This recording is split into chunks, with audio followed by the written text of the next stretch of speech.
Doy cuenta si empiezan a cabecear. Saben que hay cosas lindas que quería mencionarles. Decía Wilmer, me preguntaba, ¿cómo nos fue en la experiencia en Bucaramanga? Fue especial, gracias a Dios. Todos los lugares donde se estuvo en las campañas evangelísticas hubo bautismos. Donde yo estuve bautizamos 30 personas. Y 2 semanas después recibí una llamada del pastor porque habían quedado decisiones y 14 más se bautizaron. Fue una experiencia maravillosa y en total bautizamos más de 250. Quedaron 100 personas decididas que tenían que resolver algunos detallitos, matrimonios y otras cosas, pero fue lindo, fue de verdad, venimos, y cuando digo así porque fui con el equipo de pastores, fuimos 14 pastores, diferentes iglesias, y vinimos inspirados para seguir trabajando por el Señor. El sábado pasado estuve en Baltimore y ya estamos en los preparativos para la campaña que inicia el próximo sábado a las 6 de la tarde. Y luego aquí el 13, que es el siguiente sábado, estaremos iniciando también evangelismo. Cada vez que hay evangelismo es una oportunidad de conocer más del Señor y de poder ser instrumentos de bendición para nuestros amigos, para nuestros familiares. Así que tengan eso bien presente. Cuando llegué esta mañana a la escuela sabática me encontré esto. Los que estuvimos en la escuela sabática podemos recordar que lo que nos presentaron los jovencitos que tuvieron la lección, la enseñanza, es que esa cueva representa donde se escondían los valdenses. Los valdenses. Si ustedes no saben mucho de la historia de los valdenses, yo les invito, busquen historia. Los valdenses fueron extraordinarios. Mientras perseguían a aquella que decía que conocía, que creía en Jesús, que creía en Dios, estos personajes, hombres, mujeres, vivían en cuevas. Tuve la oportunidad en el 2013 de ir allí donde están los Alpes de los valdenses y fue extraordinario. Entré a una cueva y el que nos estaba dando el tour nos decían, allí vivían, salían en las mañanas porque vendían, eran vendedores y llevaban trocitos de la Biblia escritos en papel, en cualquier lado que pudieran escribir, y cuando encontraban a alguien que lo veían como posible candidato, le daban ese trocito de papel con un pasaje de la Escritura. Fue extraordinario la obra que hicieron, pero no les fue fácil. Vivían en cuevas, literalmente en cuevas. ¿Quién los protegió? Sin duda lo hizo el Señor, y la verdad se esparció en medio de una crisis terrible, y estoy seguro que por el trabajo de ellos nosotros ahora conocemos del Señor Jesús y de la esperanza de salvación. Alabado sea Dios. Vamos a dedicar unos minutitos a estudiar un pasaje que encontramos en el libro de Efesios. ¿Quién escribió la carta a los Efesios? Pablo. ¿Saben dónde estaba Pablo cuando escribió la carta? Preso. No solamente escribió la carta de los Efesios, sino escribió otras. Estaba preso. Eso fue en el año 62 después de Cristo. Jesús había muerto en el año 33, más o menos habían pasado 30 años, y Pablo, uno de los grandes discípulos, grandes apóstoles, también estaba encarcelado, y de allí, de esas cuevas, porque vi donde lo tuvieron en Roma, y era algo inhóspito, pero desde allí la palabra del Señor salió a muchos lugares gracias al poder del Señor. En el capítulo 6, él habla de la armadura más confiable que podemos tener los hijos de Dios. Armadura. Saben que cuando yo pienso en armadura, pues tengo que pensar en soldados, ¿verdad? Soldados. Los soldados de los Estados Unidos se arman bien, botas, cascos y todas las cosas que usan. Tremendo. Hasta los dientes armados, ¿verdad? Es una expresión para decir que no les falta armas. Y si hay algún gobierno poderoso, algún imperio poderoso aquí donde vivimos, sí, un ejército numeroso y lleno de muchas armas. Ahora, ¿por qué Pablo usa esa figura? Me llama la atención. No vamos a hablar en detalle de cada armadura, no, yo me quiero detener en dos en forma especial. Pero quiero decirles que nosotros, los soldados del Señor, no es que vamos a andar armados como los soldados de la milicia de los Estados Unidos o de El Salvador o de Guatemala o de México, donde sea, no, o de Venezuela, no. Nuestra armadura es diferente. Pero Pablo usó una figura, sí, porque eso era con lo que él estaba relacionado. Ahora, déjenme decirles que en la Biblia encontramos algunos soldados de Jesús que fueron a la guerra o pelearon contra alguien sin armadura de ese tipo. Por ejemplo, cuando leo el libro de Crónicas, Segunda de Crónicas, capítulo 20, nos narra un momento extraordinario. Josafat era el rey y se enfrentó a los moabitas y a los amonitas. Venían, pero eran una cantidad, un ejército numeroso. ¿Saben cómo estaba Josafat? Dice Segunda de Crónicas 20. ¿Saben cómo estaba Josafat? Asustado. Tenía mucho miedo porque su ejército no podría enfrentar esos dos ejércitos. Eran demasiados, muy grandes, armados, como ustedes no se lo imaginan.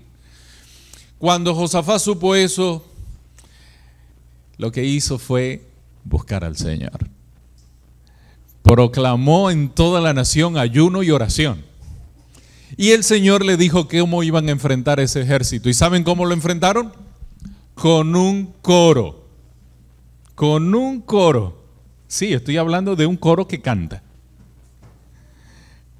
Eso fue lo que el Señor le dijo que debía hacer. Y salió el coro en el momento preciso. Habían varias emboscadas que habían hecho los enemigos y el coro cantó gloria a Dios y a sus misericordias. Eso era lo que decía el coro. Y cantaron con todo poder. ¿Y saben lo que sucedió? Los enemigos, los moabitas y los amonitas, entre ellos se mataron. Dice Segunda de Crónicas, capítulo 20. No fueron armados hasta los dientes, sino que fueron cantando con el alma. Y el Señor se encargó de hacer el milagro. Interesante esa experiencia y hay muchas lecciones, pero voy a pasar rapidito. Solamente quería hacer alusión. Ustedes pueden ir luego a leer ese capítulo precioso. Otro capítulo interesante es Jueces, capítulo 7. En Jueces, el capítulo 7, se nos habla de un personaje. ¿Recuerdan el nombre? Gedeón. Gedeón salió a enfrentar también a un enemigo, a los madianitas. Esos madianitas que venían y se llevaban todo lo que habían sembrado los israelitas y acababan con todo y se volvían a ir. Los tenían así sometidos muchos años. Y el Señor llamó a Gedeón. Y lo interesante es que Gedeón armó un ejército. ¿Saben cuántos miles de personas tenía el ejército de Gedeón? 22,000. Así empezó. Pero el Señor le dijo, no, son muchos. El ejército de los enemigos era más numeroso, pero el Señor le dijo, no, son muchos. Dile que los que tengan miedo se vuelvan a sus casas. ¿Saben cuántos se fueron? Se fueron 12,000 y quedaron solo 10,000. Los miedosos se fueron. Pero el Señor aún le dijo a Gedeón, son demasiado. Ahora los probó en el río y les dijo a Gedeón, mira, los que tomen agua mientras van avanzando y se van llevando el agua con la mano a la boca, esos son los que quedan. Pero los que se arrodillan y toman el agua de otra manera, esos no van a la guerra. ¿Saben cuántos fueron los que lamieron el agua? Se llevaban el agua con la boca mientras iban caminando en el río. Solo 300. Es extraordinario. Sí le había dicho Dios a Josué, mira, a Gedeón, no van a ser muchos para que nunca ustedes se den la gloria por eso. Porque si algo va a darles la victoria va a ser mi poder. Amén. Hermanos queridos, es el poder de Dios lo que importa, no nuestras habilidades y capacidades. Y fue con 300 hombres. ¿Y saben cómo iban armados esos hombres? ¡Wow! Tremenda armadura llevaban. Tremendo. ¿Qué llevaban? Una trompeta cada uno. ¿Qué otra cosa llevaban? Un cántaro. ¿Y qué otra cosa llevaban? Una antorcha. Y así se enfrentaron a un ejército enorme. Y ustedes saben lo que pasó, ¿verdad?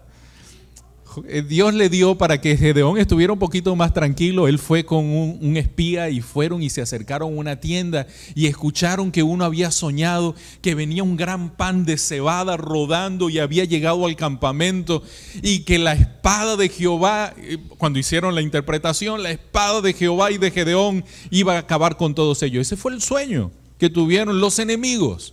Cuando Gedeón escuchó eso, se llenó de valor, ¿verdad?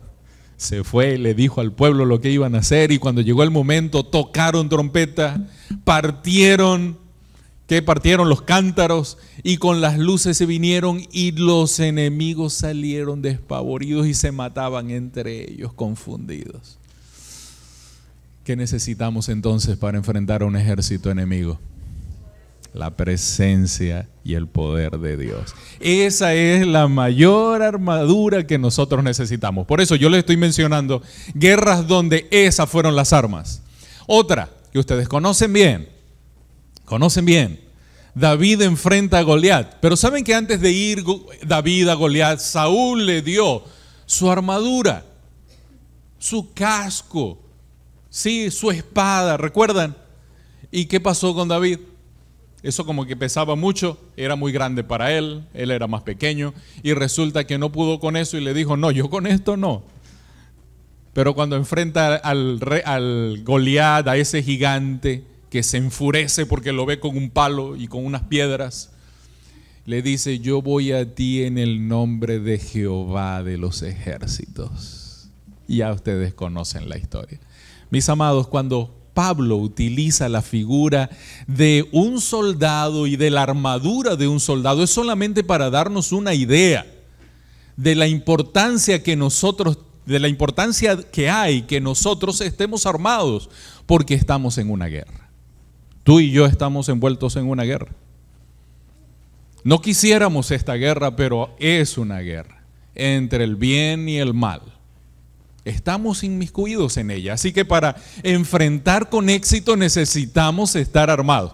Él usó la figura de un soldado romano y nos recomendó varios elementos en la vestimenta, en la armadura de un soldado. Pero vale la pena resaltar que un soldado romano en los días de Pablo era extraordinariamente poderoso. El ejército de Roma era el imperio. Tenían todo el poder, tenían todo el armamento, tenían toda la cantidad de soldados posible. Y esos soldados no eran cualquiera, eran valientes, eran fieles, eran leales, eran patriotas. ¿Qué más eran? Esforzados, de alto honor, y eran líderes. Así que con ese ejército, ¿quién se le medía? Por eso Pablo utiliza esta figura y dice, todos vestidos de toda la armadura de Dios. Dios tiene la armadura para nosotros también. No así como esa, pero tiene una armadura para nosotros. Ahora, ¿cuáles son las armas que Pablo destacó de los soldados?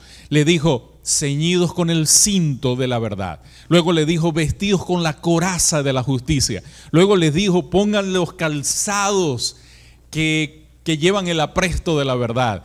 Tomen el escudo de la fe. ¿Recuerdan esos elementos que menciona? El yelmo, el casco de la salvación y la espada del Espíritu. Ahí están, seis. Algunas de esas armas para protegerse y otras para defenderse. Ahora, el apóstol Pablo, ¿por qué menciona esto? Porque realmente para nuestros días nosotros necesitamos estar armados. Necesitamos estar armados. pero nuestras herramientas de armadura son diferentes. ¿Quieren ir a 1 Corintios, por favor? 2 Corintios, por favor. Capítulo 10, 2 Corintios. Yo quisiera que alguno de ustedes lea 2 versículos de ese pasaje. Es Pablo también, no escribiéndole ahora a los Efesios, sino a los de Corinto. El capítulo 10, versículos 3 y 4. A ver, ¿quién comparte? ¿Quién puede leerlos? Levanten la mano y me acerco con el micrófono. Capítulo 10, versículos 3 y 4. ¿Se anima, mi hermana? Ok, por favor. Dice, pues aunque andamos en la carne, no militamos según la carne, porque las armas de nuestra milicia no son carnales, sino poderosas en Dios para la destrucción de fortalezas. Gracias. Militamos en este mundo, pero no somos de este mundo. Así como bien lo dijo Jesús, Señor, están en el mundo, pero no son de él. De la misma manera lo está diciendo el apóstol Pablo. Y dice que nuestras armas no son carnales, son espirituales. Y eso es lo que hace Pablo con esta figura. Yo voy a hablar de dos de esas armas, pero les voy a decir por qué las necesitamos. Saben que una de las cosas es que enfrentamos a un enemigo y sus ángeles que son más poderosos que nosotros. Esa es la verdad. Conservan poder. Una segunda razón es que debemos vestirnos con las vestiduras que Dios provee. Las provee para nuestra defensa. Ahora quiero mencionarles que antes de empezar Pablo a hablar de la armadura, Pablo en los primeros versículos del capítulo 6 nos habla de las bases teológicas de la espirituales de la unidad. Si usted lee el capítulo 5 de Efesios, que habla de la relación del esposo y la esposa, y luego pasa al capítulo 6, que habla de la relación de los padres y los hijos, de los amos y de los esclavos, y habla de que debe haber unidad. Ahora, ¿cómo se alcanza esta unidad? Esta unidad solo se alcanza cuando nosotros seguimos el consejo del capítulo 6, versículo 10 de Efesios, que comienza diciendo, por lo demás, quiere decir, desde ahora, de aquí en adelante, para que se mantengan unidos, van a necesitar estas armas. Y comienza a describirla, diciendo, vestidos de toda la armadura de Dios. ¿Cuánto de la armadura de Dios debemos vestir? Toda. ¿Cuántas dijimos que menciona Pablo? 6. De esas 6 las necesitamos. Yo no voy a hablar de las 6, no tenemos tiempo para hablar de las 6, pero sí voy a hacer énfasis en 2 de ellas, para que podáis estar firmes ante las acechanzas del enemigo. Es un enemigo terrible. Hermanos, tiene poder. Definitivamente tiene poder. ¿Quiere hacernos daños? Definitivamente quiere hacernos daño.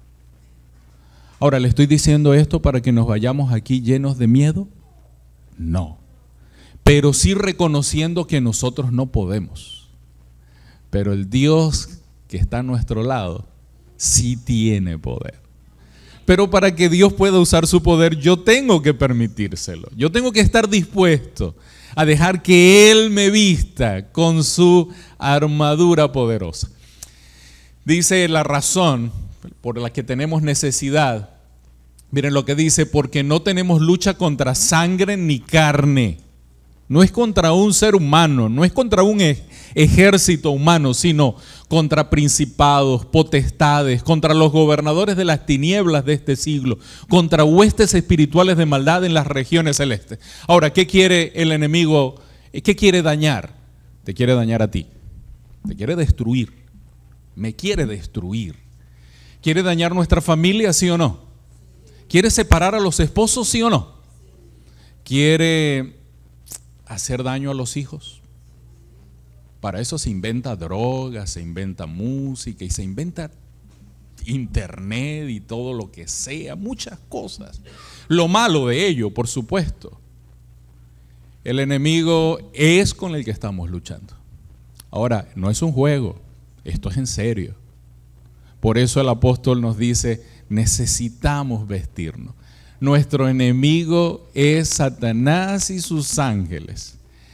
Ellos conservan poder, lo quiero repetir porque no pasemos por alto eso. Y atacan fuerte. Pero el primer consejo, ¿cuál es el primer consejo del apóstol Pablo? Ceñíos vuestros lomos con la verdad. Esa es la primera armadura que nos dice, ceñíos vuestros lomos. Saben que en unas versiones dice lomos de la verdad, otras versiones dice con el cinto de la verdad. Ahora, era una herramienta que usaban. Miren, cuando dice lomos, ustedes recuerdan que en los días bíblicos no se usaban pantalones, los hombres no usaban pantalones. Y esas batas o togas grandes, entonces para el trabajo o para la guerra no eran nada práctico. Entonces miren, ahí les puse una fotito donde está todo el proceso. Llevaban, se recogían eso hacia adelante, luego lo llevaban atrás y volvían y hacían un nudo. Y eso quedaba como un short. Ahora sí se podía mover con facilidad. Así que cuando usted lee, ceñidos vuestros lomos, es preparados para el trabajo o la guerra. Es estar alertas, es estar listos todos los días, no podemos descuidarnos. Ahora, la otra versión nos dice, ceñíos vuestro lomo de la verdad. Y dice que ese cinto, otra versión, era el cinto que usaban los soldados. Era la correa, por así decirlo. Y esa correa ajustaba. Además de eso, miren las tres cosas que hacía. Uno, mantenía unida todas las partes de la armadura, el cinto. Segundo, los soldados con ese cinto se podían mover con mayor facilidad. Y tercero, en ese cinto podían colgar en algunos casos la espada y también el escudo. ¿Hacía falta el cinto? Claro, ahora Pablo dice, el cinto es la verdad. Ceñirse los lomos en la vida cristiana es estar armados con la verdad. Interesante, el enemigo usa el error. Esa es una de sus estrategias. Lo que nos metió en problemas a nosotros los seres humanos desde el mismo comienzo en el Edén fue que Adán y Eva no supieron distinguir el error y el engaño con que el enemigo atacó. Si hubiesen tenido la verdad, no hubiesen sido engañados, si hubiesen vivido esa verdad. Ahora, para nosotros, la verdad. ¿Y qué es la verdad? La verdad, según la Biblia, está conformada por Dios, por el Espíritu y por Jesús. ¿Quieres estar en la verdad? Tienes que estar cerquita de Dios. Tienes que estar cerca de su palabra. Mira lo que dice esta última parte, como el cinto. La verdad bíblica conecta todas las partes de la vida creyente. ¿Por qué? Porque si hay algo importante es saber cuál es la voluntad de Dios. Esa es la verdad. Por eso cuando José ante la prueba no cayó porque tenía el cinto y dijo, no puedo hacer este mal porque ofendería a mi Dios. Tenía el cinto. Podía distinguir entre lo bueno y lo malo y no solo distinguirlo, porque muchos los distinguimos, pero a la hora de la prueba caemos. Es distinguir el error de la verdad y apartarnos. Hay que ser sabios. El Proverbios dice que el sabio ve el peligro y se aparta. Pero hay otro que lo sigue. Ve que hay peligro, pero sigue avanzando al peligro. Y ese no es precisamente el sabio, es todo lo contrario. Muy bien, los lomos, la verdad preciosa del Señor. Por eso decía, antes de pasar a la segunda, por eso decía en el estudio de la escuela sabática, mis hermanos, la lección de esta semana dice vivir para Dios. No se puede vivir para Dios si Dios no vive en nosotros. No se puede vivir para Dios. ¿Y cómo vive Dios en nosotros? Vive Dios en nosotros cuando le dedicamos tiempo a su verdad, a su palabra, mis amados. No podemos decir que seguimos viviendo una vida cristiana divorciados de la verdad, de la palabra del Señor. Vivir la vida, vivir para Dios, es dejar que Dios viva en nosotros. Miren, nosotros le gastamos tiempo a muchas cosas. El teléfono es una bendición, pero también puede ser una maldición. Y se los digo aquí de corazón. ¿El Facebook puede ser una bendición? Sí, pero también una gran maldición. Y pare de contar, puedo decir muchas cosas, puedo mencionar muchas cosas, pero permítame, solo quiero resaltar lo siguiente. Si tú quieres vivir para Dios, deja que Dios viva en ti. Y la única manera de que Dios viva en ti es pasando tiempo con Dios. Y es leyendo la Biblia, hermanos. No puede ser que tú y yo andemos por la vida, vivamos los días de la semana y no leamos la Biblia. Nos estamos debilitando. No tenemos el cinto, no estamos preparados para la guerra. La Biblia es nuestro cinto, es la verdad de Dios. ¿Estamos claros con eso? Si tú pasas media hora hablando por teléfono, le dije a mi grupo aquí, a los que estábamos estudiando, si tú pasas media hora hablando por teléfono, pues con quien más debes hablar todos los días es con Dios. Entonces tienes que orar 31 minutos por lo menos. Y estudiar la Biblia. ¿Con quién pasas más tiempo? ¿En qué piensas más durante todos los días? Hermanos, es un asunto serio. No podemos seguir viviendo la vida cristiana light. No se puede. Si queremos una vida cristiana fuerte, bien armados, necesitamos la verdad de Dios, no solo aquí, sino aquí y aquí. Amén. Vamos a la segunda. La segunda tiene que ver con la coraza de justicia. La coraza de justicia dice, vestidos de la coraza. El primera herramienta es el cinto, ¿verdad? La verdad del Señor, que debe estar guiándonos en todo. Es lo que nos prepara para enfrentar las mentiras del enemigo. Segundo, entonces la coraza de justicia. ¿Y qué es la coraza? La coraza es lo que usaba el soldado para protegerse, es lo que le protegía el pecho, parte del abdomen. Allí es donde nosotros encontramos órganos muy importantes, ¿se dan cuenta? ¿Qué órganos están allí? En nuestro pecho y parte del abdomen. ¿Qué órganos? Los órganos vitales. Entonces dice Romanos 10, el mismo apóstol Pablo dice, con el corazón se cree para justicia. Así que la justicia tiene que ver con el corazón. La coraza precisamente, ¿qué protege? Protege el corazón, protege lo que está al frente, atrás, protege uno de los órganos más vitales, el corazón. Interesante, el corazón. Con el corazón es símbolo de la mente, por cierto, cuando se habla de corazón es símbolo de mente en la Biblia. Con el corazón se ama. Y el corazón le importa a Dios, ¿saben? Le importa a Dios, pero muchísimo. ¿Saben qué nos enseña esta figura? Que un soldado sin una coraza va y enfrenta la guerra, está corriendo un alto riesgo, ¿sí o no? Porque va a ser fácil que alguna cosa le llegue a un órgano vital, en especial el corazón.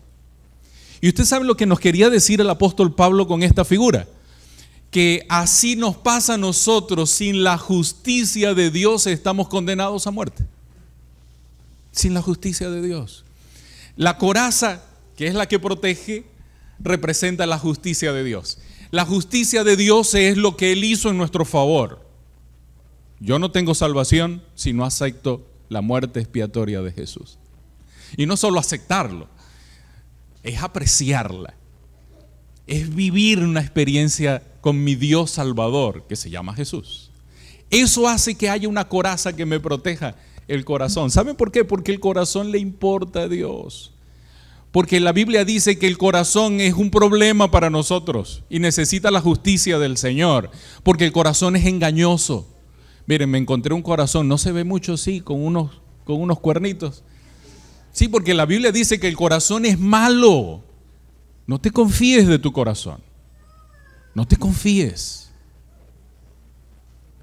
Yo muchas veces he escuchado, miren, como les dije al principio que el enemigo ataca a las parejas, ¿sí o no? Ataca duro. Yo he escuchado a parejas decir, pastor, es que ya no siento que la amo, ya no siento que lo amo.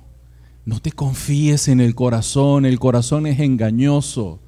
¿Quién dijo que el amor depende de lo que tú sientas? ¿Quién dijo eso? El amor es una decisión, mis amados. Vuelvo y lo repito.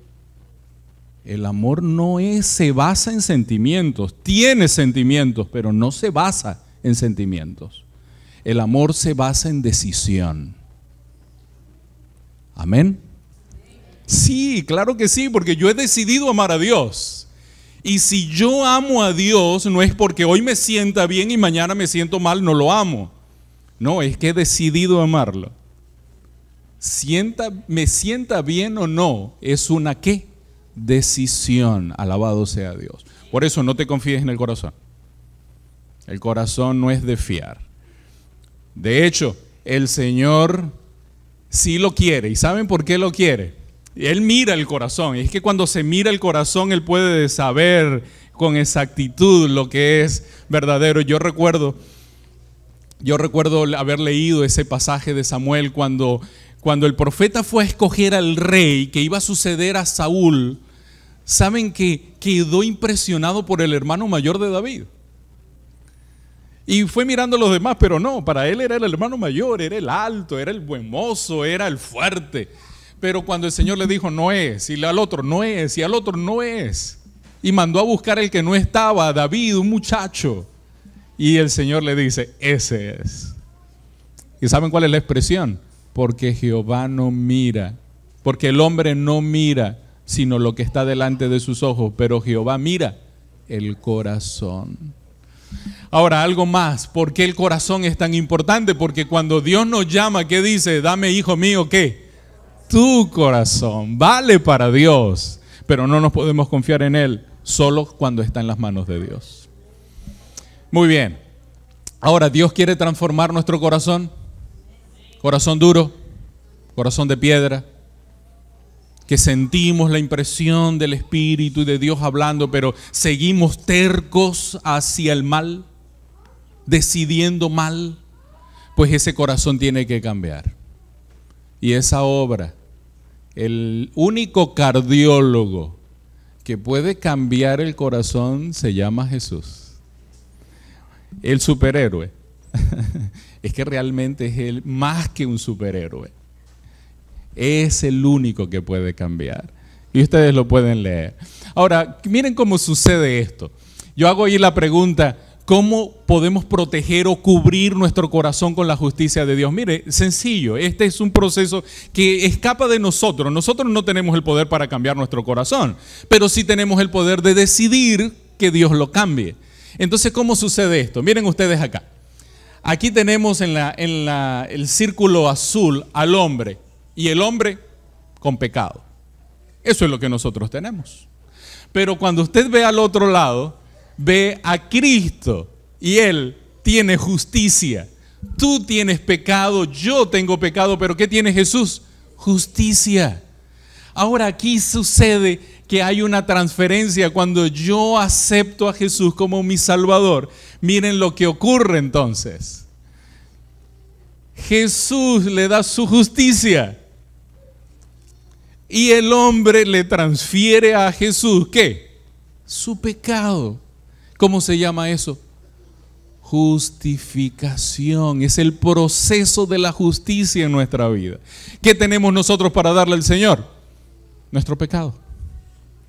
Y lo interesante es que Él hace ese trueque con nosotros. Nos conviene ese negocio, ¿verdad que sí? Wow. Por eso es un círculo, es un negocio redondo. Nos conviene. Ahora, esto es posible cuando nosotros, como dice Pablo en el 2 de Corintios 5, ya no vivimos nosotros, sino que ahora vive Cristo en nosotros. Porque el que está en Cristo, nueva criatura es, y las cosas viejas con las que luchamos dejan de ser. Muy bien. ¿Afecta la justicia a nuestra vida práctica? Claro que sí. El creyente justificado en Jesús vive como quiere. No, vive como Jesús quiere. Se aleja entonces del mal. No puede hacer el mal porque su corazón le dicta que hacia allá debe apuntar. No, sino un hijo de Dios que ha sido justificado por el Señor, lo que pide es: Señor, ¿qué quieres que yo haga? No lo que yo quiero hacer, sino lo que tú quieres que yo haga. Así que sí afecta la vida. La justicia práctica es el resultado de la obediencia. Obedecemos al Señor porque Él nos ha amado y su justicia es maravillosa. Agradezco eso.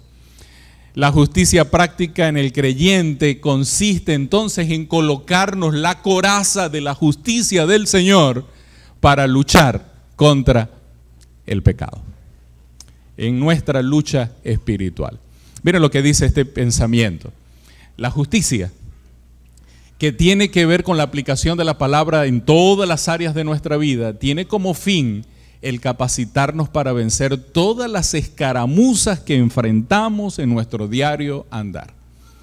¿Qué me va a ayudar contra el enemigo? El cinto que me he puesto y la coraza que me protege. La justicia, la verdad y la justicia del Señor. Paso a leer este pasaje. Romanos, capítulo 13, los versículos 12 al 14. Ahora sí. Vamos a leerlo. La noche está muy avanzada, dice el apóstol Pablo, y ya se acerca el día. ¿Será que nos está hablando a nosotros? Yo sí creo. Por eso dejemos a un lado las obras de la oscuridad y pongámonos, ¿cómo le llama ahora Pablo? Las armaduras de luz. Son las mismas armaduras, la misma armadura de Efesios. Vivamos decentemente como a la luz del día, no en orgías, borracheras, ni en inmoralidad sexual, ni en libertinaje, ni en disensiones y envidias. Más bien, revístanse ustedes en el Señor Jesucristo y no se preocupen por satisfacer los deseos de la naturaleza pecaminosa. Hermanos, esa es la lucha nuestra de todos los días. Pero alabado sea Dios que no estamos solos, ¿verdad? Gracias a Dios por su poder. Gracias por su palabra. Gracias por esa verdad. Gracias por su justicia. Gracias porque esa armadura está a nuestra disposición. Y un peligro que no podemos dejar de mencionar. David, que luchó y le ganó a ese gigante, y que fue un soldado por muchos años, un día decidió tomar un descanso. Y eso fue lo que trajo el mayor fracaso en la vida de David. Ahora, hermanos, ¿usted ha escuchado hablar de un cristiano que pide descanso? A ver, time, ¿sí? Cuando estamos jugando, a ver, descanso. Me voy a tomar un añito sabático. Me voy a tomar unos mesecitos porque le he trabajado mucho al Señor y ya eso como que agota. Esa sería la peor decisión de nuestras vidas. Déjenme decirles. Tomar un break porque he estado haciendo cosas buenas mucho tiempo, ahora pues probar alguna cosa mala. Por favor, Dios nos libre de pensar así. Irremediablemente la batalla se pierde cuando el cristiano decide descansar. Aquí no hay lugar para descansar. Ya tendremos 1000 años. 1000 años, ¿verdad? ¿Recuerdan los 1000 años de Apocalipsis 20? Ya tendremos 1000 años. Aquí es batalla contra nosotros mismos, contra el enemigo. No le demos chance. No nos durmamos. Tenemos que enfrentar una lucha desigual. Recuerden, Satanás es más poderoso que nosotros, pero no más que Dios. Alabado sea el Señor. Dios ha provisto la armadura, así que no estamos solos. El Señor ha decidido acompañarnos. Él está con nosotros y la pregunta es, ¿tienes ya la armadura? Al menos estos dos que hemos mencionado hoy. El cinto, que sea la verdad la que me dirija. Amén. Decidimos estudiar esa Biblia preciosa todos los días y alimentarnos de esa verdad. Amén. ¿Quisieran hacer ese pacto con el Señor? ¿Te quieres poner de pie decidiendo eso? Vamos, hermanos, con la ayuda del Señor, que no pase un día sin pasar tiempo con Dios. Amén. Amén. Amén.